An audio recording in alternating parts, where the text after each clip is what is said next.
Good afternoon, everybody, and welcome to my world with Nat, Relocation Concierge here in the Dominican Republic. I hope you're having an incredible day.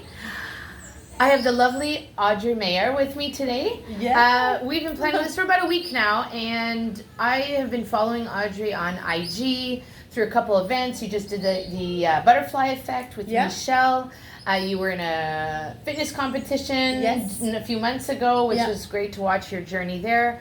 But what caught my attention was that Audrey just celebrated a great milestone with her husband, 22 years together. And we met here in Cabarete in the Dominican Republic. Yeah, so I thought, wow. And it's not only about, talking to people who have just arrived to the DR, but I think people who have been here a while have so much to offer us newbies, even though it's been 17 months and I'm getting there. What is it that brought you here? Like, because you're from France, did you just come on vacation and not? Yes and no. I arrived actually September 99, and I had a summer job as a windsurf instructor at Vela, which still exists today, which actually my husband is the owner today. He was not at the time, so I never slept with the boss. So I was hired for a summer job, like to teach windsurfing to the French people. I'm French. For 2-3 months, and then I. So it pays to speak 2 languages. Yes, or 3 even. For sure. Yeah, absolutely. So on that topic, quickly, how long did it take you to master Spanish? Well, I arrived, I didn't know anything about Spanish. Nothing. I spoke French, German, and a little bit English. My English was not so good. Okay. And I'm still learning, let's put it that way. But you're doing great. I'm doing great. I can have a conversation in Spanish, but it's okay if you arrive in the Dominican Republic and you don't speak Spanish. It's okay because everybody gets around between English and between French, a little Spanglish, a little Franglish, yeah, absolutely. And you have 2 hands, you can show what you want in the supermarket. And then just getting around with the basic words, bread, milk. Thank you, yeah, please. Thank you. All those polite words. Toilet, beer, the common thing. Mojito is pretty, roundabout word. Absolutely. Okay, so back to your husband and you. So you guys got together 22 years ago.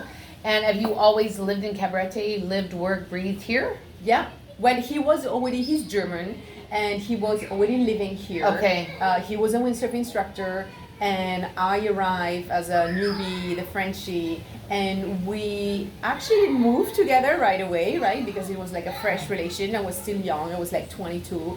And we started dating for a couple of months, and then, we decided to move together in the first apartment. Yeah. And we were working at the same windsurfing school at the time. So for those of you who don't know, Cabarete is the windsurfing capital. Yeah. Right. So Cabarete was a small fisherman village in the 80s. And because of the condition, the wind and the sunshine and the way the location of the beach, it makes it really safe and fun to learn. So in the 80s, a lot of people actually from Canada first start traveling to the Dominican Republic because they discovered that place which was super famous for the wind. Yeah. And that's how Cabarete got started in the 80s. And it's so close. I mean, part of the reason why we picked here was the safety because of the mountains, right? Yeah. But 2, because of the short trip. It's about a 4-hour flight to Montreal. Yeah. So we knew that if anything happened and we needed to pop back to the north, we could just hop on a plane. The airport is only about 30 minutes away, so it was really conveniently paid. So you came here 22 years ago.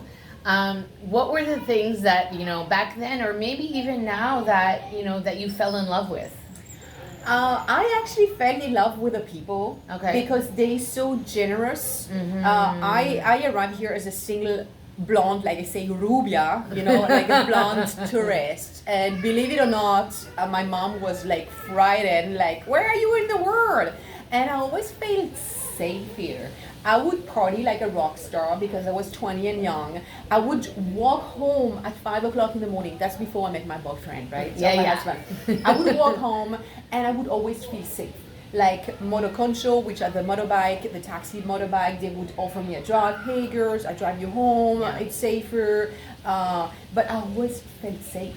And that's an important point. For sure, especially as a woman, when you travel, as a single woman traveling in the country, right? I always felt safe, and I always felt it's a small village, people know each other and have my back. If anything goes wrong, I can ask my neighbor, or and I right away fit in. I right away fit into the community. My neighbor were keeping an eye on me when I was single, and then my boyfriend kept an eye on me. But I always felt that safety, right? Yeah. Which is so important when you live here. I feel like that too, because I went out with my daughter one evening.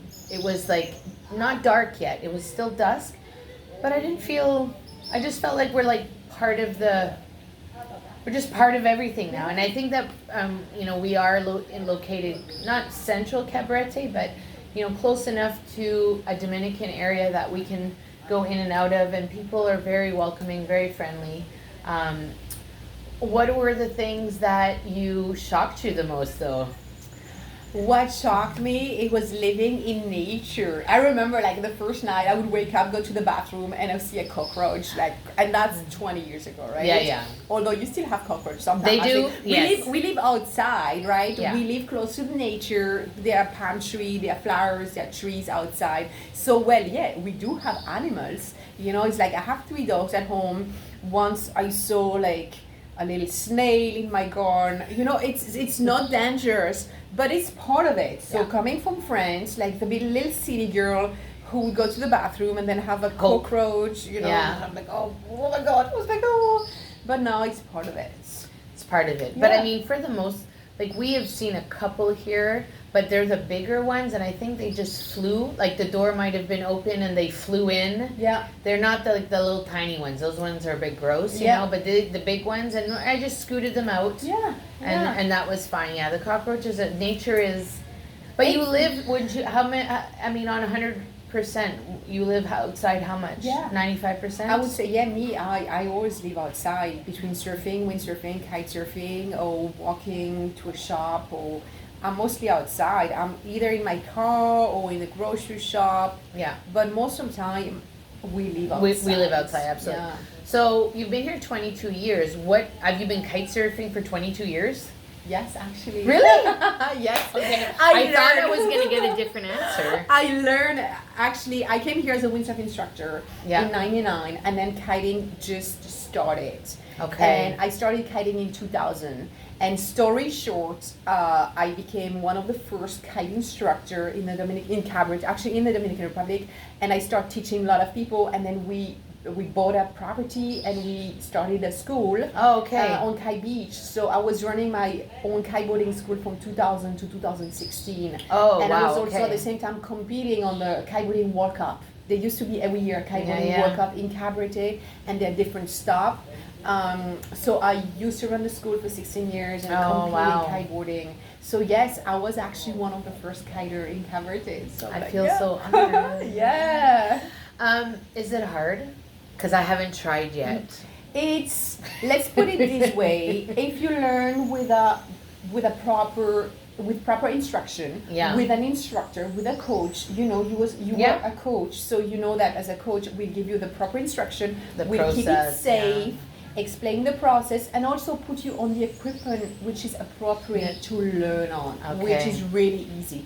I see it oftentimes, people want to learn and they want to grab a big kite of someone who is kiting, and shit can go wrong. It's still an extreme sport. Because those people go down. But they can injure themselves, they can break the equipment or injure someone else on the beach, which is not what we want, right? Exactly. I know, because my daughter loves to go. We try and go to the beach in the morning because she likes the boogie board. But by 2 in the afternoon, I mean, it is beautiful to go see. I mean, I love to go sit at the beach and just watch. It's just a thing of beauty. It's just stunning. What are some of the things that really shocked you or still shock you? Anything still shock you after 22 years of being here? Like you go, really? Really? Yes. What would have shocked me? No, actually not much. Well, traffic, actually, to be honest, like people driving like crazy. But it's just like it's a crazy organized way to drive. It's organized chaos. Yes. Let's put it that way. Organized chaos. And if you're in that zone of chaotic organization, you fit in. But then that's when someone looking at it, when someone doesn't know and he comes from Paris or from the state and or Germany, my husband is German, so I know and the Autobahn, and it's like, okay, it has to be like that. No one is taking over from the right, so it's not supposed to be here like that. Yeah. Well, that's how they lose that, right? You need to be careful and look right, left, up, down, everywhere. And once you have that notion of looking around, it's pretty much, it's safe. I went to Santiago yesterday for the first time. That was interesting. Yeah. That's all I'm going to say, was interesting. Yeah. The drive, so here in Cabarete, Sosua, on the north coast, there's only one road. So if you get stuck behind a dump truck, you could be there for days. Yeah. So my advice yes, for you guys, go. This is my advice. When I drive far, I turn my podcast, I listen to a podcast, or I listen to an audiobook. So sometimes I'm driving and I'm just getting so much into my book. So I don't care if I'm behind a truck like for half an hour, because I'm learning something at the same time. So that's what I do. Did you hear that? Podcast, folks. Podcast. Okay. Yeah. What are you listening to now? Anything particular? Well, I'm crazy about neuroscience. Oh, okay. Yes, so I like neuroscience as an athlete. I also like to work about peak performance. So right now, also as I'm aging, I realize that peak performance is all about recovery. Yeah. So meditation, breathing, the list is long, goes on. So if you don't have the school anymore. Yeah. What are you doing now? So I do a couple of things. So I'm a personal trainer. Yeah. So I train people at the gym, also online, one-on-one. I'm also a nutrition coach. So I help people losing weight. I help people getting a better person, because either they want to surf longer, play with their kids, they have problem in the back or whatever. So I help people either online or in Cabarete. And I'm also doing real estate. That's right. Yes. And I love it because I've been here for so long. I know the place where to go. You know little places, yeah. That's good to know. What's the market like right now? It's actually pretty good. Pretty good? It's good. There's a lot of things moving fast. And I think that Cabarete and the north coast of the Dominican Republic is still a great place, and will be, even when the market will crash in the rest of the world, will still be a good place to invest. Absolutely. Because living here and the cost of living is like so great, so much better than in France, Canada, the States. It's still a great place to live, because you spend in peso versus we'll drop all your links into the description, because if you are here and you want to connect with Audrey on anything fitness level or real estate, and you have questions for her, you can connect with her there. So real estate, fitness. So what are some of the things, like you came here 22 years ago, is there anything like you could tell somebody, they're watching us and they're thinking, I want to do this? What is your wisdom? I would say don't wait. Oh, I would say don't wait. No, because it's like people like, oh, I wish. Oh, you're so brave. Lucky is the good one. Oh, you're lucky. It's like, fucking do it. Move it. Don't wait. Yes, it's not gonna be easy for sure, right? Well, it's not. It's because what we were saying before we started recording was, if you're coming here to live, it's not like you're here to vacation. Yeah. Vacationing is all about food and mojitos and lounging on the beach. Living here is actually taking your life wherever you were. Yeah. And coming here and doing that life. Yeah. Right? And even in my case, like recreating something new again. Yeah. So one of the videos I did recently, they shared there are opportunities here. You have to be open. You have to look, talk to people, not only the expats, but meet the locals. Yeah. The locals. I think that one's a really important one. And tap into the people who have been here a long time, because people like yourself and Michelle, who I've come to meet and love, you have a different perspective, and it's important because I think sometimes people are coming here now, and this is a reality, and they think, oh, this is gonna be easy, and everything's gonna happen, and no, you still have to work. Yeah, it's not gonna be easy, but if you do one thing, it's gonna be worth it. Yeah. And saying you can either stay in France, in Canada, in the States, in your comfort zone, in your sofa, and complain about the cold weather, about the market crashing, about whatever. The list is long, right? And we know it. Yeah. Or you can take action and do it. And we're not getting younger. And unfortunately, no, we're not. Although we still look good. Yeah, we still look good though. But I know that the longer you wait, the more story you create in your head, and it's like, oh, but that. There's no but. Stay open, be creative, about what you can create. Think out of the box. Yeah. Think differently because, as I was saying, there's no cookie cutter anymore. Like you can do anything. You can say what you want. Yeah. Do what you want. And go where you want. Here we go. And that's what happens. If you are thinking of relocating, and maybe you're not ready for a full-blown, like, unpacking and selling my house, but you want to just come and try this for a couple months, that is still relocating.